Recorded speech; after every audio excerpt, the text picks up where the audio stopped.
En el imaginario colectivo de la sociedad moderna, la institución del matrimonio se basa en principios de amor, compromiso y consentimiento mutuo. La disolución de esa unión, aunque a menudo dolorosa, es un proceso regulado, un procedimiento legal con derechos y obligaciones definidos para todos los involucrados.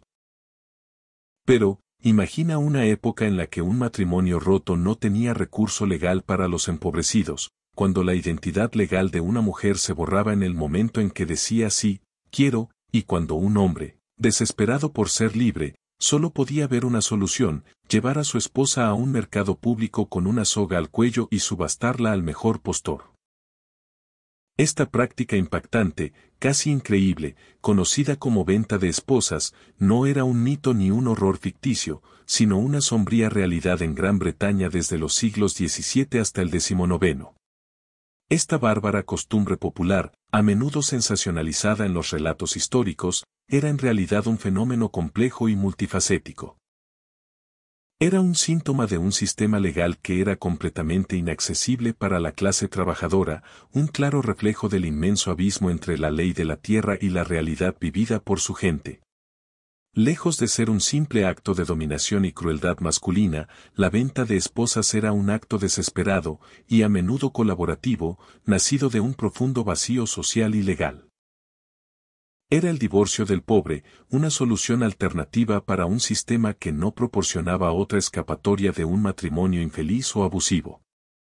La historia de la venta de esposas es, por lo tanto, una historia de paradoja.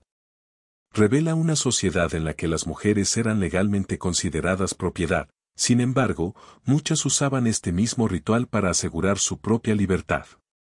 Muestra cómo el poder formal del Estado se volvió impotente ante las costumbres informales del pueblo. Para comprender verdaderamente este oscuro rincón de la historia británica, debemos mirar más allá de los titulares sensacionalistas y adentrarnos en las presiones económicas, las restricciones legales y las motivaciones personales que hicieron que tal práctica no solo fuera posible, sino que, en algunos casos, una solución preferida. Exploraremos el ritual en sí mismo, el panorama legal que lo necesitaba, la agencia silenciosa de las mujeres involucradas y la eventual desaparición de una tradición que hoy parece pertenecer a un mundo diferente, casi alienígena. La práctica de la venta de esposas era, en muchos sentidos, una pieza de teatro público extraña y ritualizada. Era un espectáculo que se desarrollaba no en las sombras de los callejones, sino en los espacios más públicos. La bulliciosa plaza del mercado, la animada feria, o a veces incluso la plaza del pueblo. La ceremonia, si así se puede llamar, típicamente comenzaba con el marido llevando a su esposa al espacio público. Sus manos podían estar atadas, o más comúnmente, se colocaba una soga o cabestro alrededor de su cuello, brazo o cintura. Esta soga no era meramente para exhibición. Era un potente símbolo de propiedad y la doctrina legal de la coberture, donde la identidad y propiedad de una mujer eran absorbidas por las de su marido. Él estaba, en esta retorcida costumbre, presentando su propiedad para la venta. La subasta entonces comenzaba. El marido anunciaba públicamente su intención de vender a su esposa e incluso podía enumerar sus cualidades o sus supuestas faltas, una sombría burla de la venta de ganado o bienes. La atmósfera era a menudo una mezcla de curiosidad pública, fascinación morbosa y, en ocasiones, una especie de sombría solemnidad. Las ofertas por la esposa eran a menudo nominales, a veces tan bajas como unos pocos peniques o un chelín. La transacción era frecuentemente más simbólica que económica, el pago podía ser una botella de ron, unas pocas pintas de cerveza, o un perro pequeño, como fue el caso en Sheffield en 1832, cuando una mujer fue vendida por un chelín y un compañero canino. Una vez que el intercambio se completaba, el marido entregaba la soga al nuevo comprador y la pareja se consideraba disuelta a los ojos de la comunidad. Crucialmente, este ritual no siempre era un asunto brutal y forzado. En muchos casos, el evento estaba preestablecido y era colaborativo. El comprador era a menudo el amante de la esposa, un hombre con el que ella ya había formado una nueva relación. El espectáculo público servía para legitimar esta nueva unión a los ojos de sus compañeros. La esposa, lejos de ser una víctima pasiva, incluso podía haber organizado todo el asunto, usando esta extraña costumbre como un medio para escapar de un matrimonio abusivo o una vida infeliz. En algunos casos documentados, las propias mujeres eran las que anunciaban su disponibilidad para la venta en los periódicos locales, complicando aún más la idea de que fuera un acto puramente coercitivo. Este ritual popular, sin embargo, no tenía ninguna validez legal. Era un contrato social, aplicado solo por la voluntad de la comunidad local. Los tribunales y la nobleza lo veían con desprecio como una práctica bárbara, pero para la clase trabajadora, era una solución práctica, aunque desagradable. La soga alrededor del cuello era una imagen fea, pero también era un signo de un marido y una esposa, incapaces de pagar abogados u honorarios legales, tomando el asunto en sus propias manos y usando una tradición compartida, aunque tácita, para romper un vínculo que las leyes formales de la tierra no romperían. Los espectáculos públicos de venta de esposas no nacieron de un vacío, fueron una reacción desesperada y predecible a un sistema legal que había fallado a su gente. En Gran Bretaña, antes de mediados del siglo XIX, un divorcio legal era un lujo accesible solo para los extraordinariamente ricos. Para obtener un divorcio, un hombre primero tenía que probar el adulterio de su esposa en un tribunal eclesiástico. Si tenía éxito, podía demandar a su amante por daños y perjuicios en un tribunal de derecho consuetudinario. El paso final, y más caro, era solicitar al Parlamento una ley de divorcio privada, un proceso que requería que un proyecto de ley personal fuera aprobado tanto por la Cámara de los Comunes como por la Cámara de los Lores. Todo este asunto podía costar miles de libras, una suma astronómica que lo ponía mucho más allá del alcance de la gran mayoría de la población. Para la clase trabajadora, un divorcio legal era simplemente una imposibilidad. Aunado a esta parálisis legal estaba la doctrina legal predominante de la coberture. Bajo este principio, la identidad legal de una mujer casada era subsumida por la de su marido. No podía poseer propiedades, celebrar contratos, ni demandar o ser demandada en su propio nombre. Era, a los ojos de la ley, una femme covered, una mujer cubierta, y su marido era su protector legal y amo. Esta doctrina esencialmente convertía a la esposa en propiedad de su marido, una posesión que se manejaba junto con sus tierras y su ganado. Un hombre, por lo tanto, no podía simplemente abandonar a su esposa, ya que seguiría siendo legal y financieramente responsable de ella, incluso si ella tenía una aventura o lo dejaba. Esta camisa de fuerza legal atrapaba a ambas partes en un matrimonio infeliz. Sin una forma legal de romper el vínculo y sin una manera de simplemente marcharse, la práctica de la venta de esposas surgió como una solución alternativa, cruda pero efectiva. Este marcado contraste entre la ley formal y la costumbre popular no pasó desapercibido. Los medios de comunicación en auge de la época, particularmente la prensa de clase media, informaban con frecuencia sobre la venta de esposas con una mezcla de conmoción e indignación. Condenaban la práctica como bárbara y un retroceso a una época incivilizada, usándola como una herramienta para resaltar la supuesta depravación moral de las clases bajas. Sin embargo, las autoridades locales a menudo adoptaban una visión más indulgente.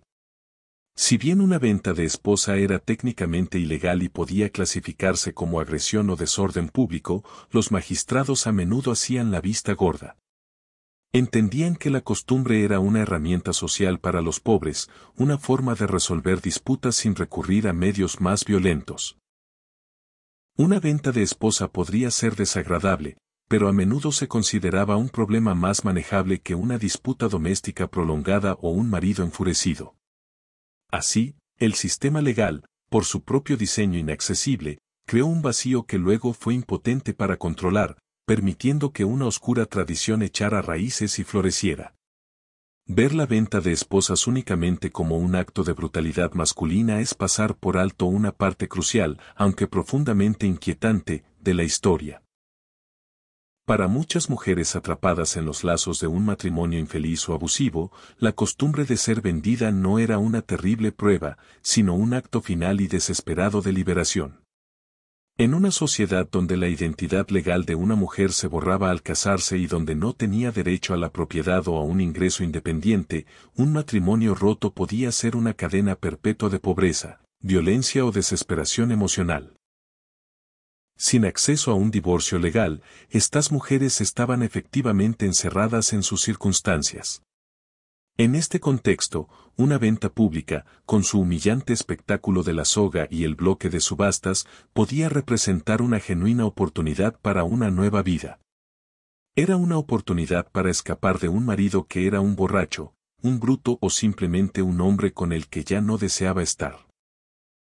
La venta le proporcionaba una salida pública, sancionada por la comunidad, permitiéndole terminar formalmente su matrimonio y seguir adelante sin el riesgo de que su antiguo marido la reclamara a ella o a sus hijos más tarde. A menudo, todo el evento era un asunto preestablecido, orquestado tanto por la esposa como por el marido. El llamado comprador era frecuentemente un hombre con el que ella ya tenía una relación, alguien que estaba dispuesto a formalizar su asociación y proporcionarle un nuevo hogar y la promesa de una vida mejor. En estos casos, la subasta era menos una transacción y más una transferencia ritualizada de responsabilidad. El marido se libraba de sus cargas legales y financieras, y la esposa obtenía un nuevo comienzo, legitimado a los ojos de su comunidad. Su consentimiento, a veces dado con entusiasmo, era la regla no escrita de la ley no escrita. En un mundo donde las mujeres casi no tenían derechos legales, esta oscura tradición se convirtió, por un breve y brutal momento, en una de las pocas vías disponibles para que una mujer ejerciera una forma de control sobre su propio destino. El sombrío ritual de la soga y la plaza del mercado no desapareció de la noche a la mañana. Fue lentamente asfixiado por las fuerzas gemelas de la reforma legal y el cambio de la moral social. El golpe más significativo para la práctica llegó con la Ley de Causas Matrimoniales de 1857. Esta legislación histórica eliminó el poder de conceder divorcios de los caros e inaccesibles tribunales eclesiásticos y lo colocó en un nuevo tribunal secular. Si bien el divorcio todavía estaba lejos de ser fácil o barato, requiriendo pruebas de adulterio para los hombres y aún más para las mujeres. Ahora era al menos una posibilidad teórica para las clases medias. Por primera vez, el sistema legal había creado una alternativa realista, aunque todavía defectuosa, a la desesperada costumbre popular. A medida que avanzaba el siglo XIX, las poderosas corrientes de la moralidad victoriana se afianzaron. La creciente clase media, con su énfasis en la respetabilidad, la sobriedad y la santidad de la unidad familiar, veía la venta de esposas con un horror cada vez mayor. La prensa, que ya no era solo una morbosa cronista de estos eventos, se convirtió en una opositora activa y vocal, utilizando la condena pública para avergonzar a los involucrados y presionar a las autoridades para que intervinieran. El espectáculo que una vez había sido una pieza aceptada con tristeza del teatro comunitario se convirtió en un emblema de la desgracia y el desorden públicos. A finales del siglo XIX, la práctica era un eco moribundo de una era pasada. Los casos se volvieron más raros, y cuando ocurrían, se encontraban con una acción legal rápida y decisiva. Las autoridades ya no hacían la vista gorda. Un marido que intentaba vender a su esposa en una plaza pública ahora era probable que fuera arrestado por agresión o por causar un disturbio público.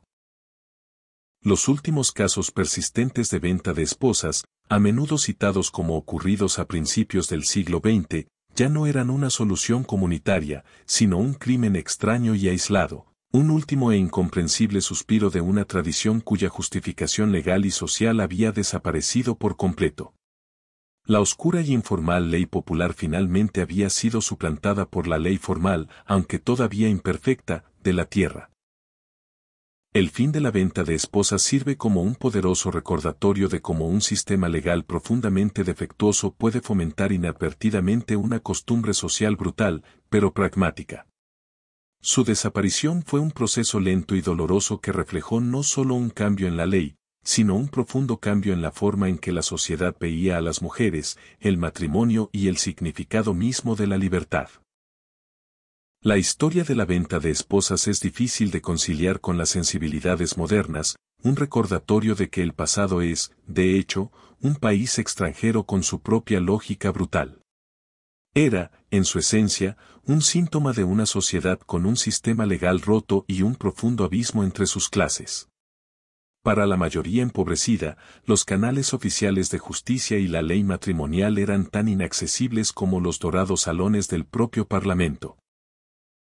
En este vacío legal, la gente común forjó sus propias costumbres, a menudo sombrías. Esta práctica nos obliga a enfrentar una profunda paradoja. Por un lado, era un ritual público que trataba a una mujer como un bien mueble, su libertad simbolizada por una soga y su destino decidido por un apretón de manos y unas pocas monedas. Se erige como un poderoso testimonio de la subyugación legal de las mujeres en la Gran Bretaña premoderna. Por otro lado, la brutalidad misma del ritual era, para algunas, su gracia salvadora. Para una mujer atrapada en un matrimonio abusivo o en la indigencia sin recurso legal, una venta pública podía ser su único camino hacia una nueva vida, una nueva pareja y una oportunidad de ser feliz. A la luz de esto, el acto no era una violación de su autonomía, sino un intento desesperado y peligroso de recuperarla. En última instancia, la desaparición de la venta de esposas fue una victoria tanto para la ley como para la moralidad. La Ley de Causas Matrimoniales de 1857, por defectuosa e incompleta que fuera, inició el largo proceso de hacer del divorcio un derecho legal en lugar de un ritual informal y extralegal. Esto, junto con la creciente marea de la reforma social victoriana y una creciente intolerancia a tal desorden público, consignó la venta de esposas al basurero de la historia. La práctica ahora existe solo como una nota a pie de página histórica, una tradición oscura y desconcertante que arroja una luz dura sobre una era olvidada. Nos recuerda que nuestros derechos más preciados hoy, el derecho a la libertad personal y el derecho a elegir nuestro propio camino, fueron, para muchos, una vez los sueños imposibles buscados al final de una soga en una bulliciosa plaza de mercado.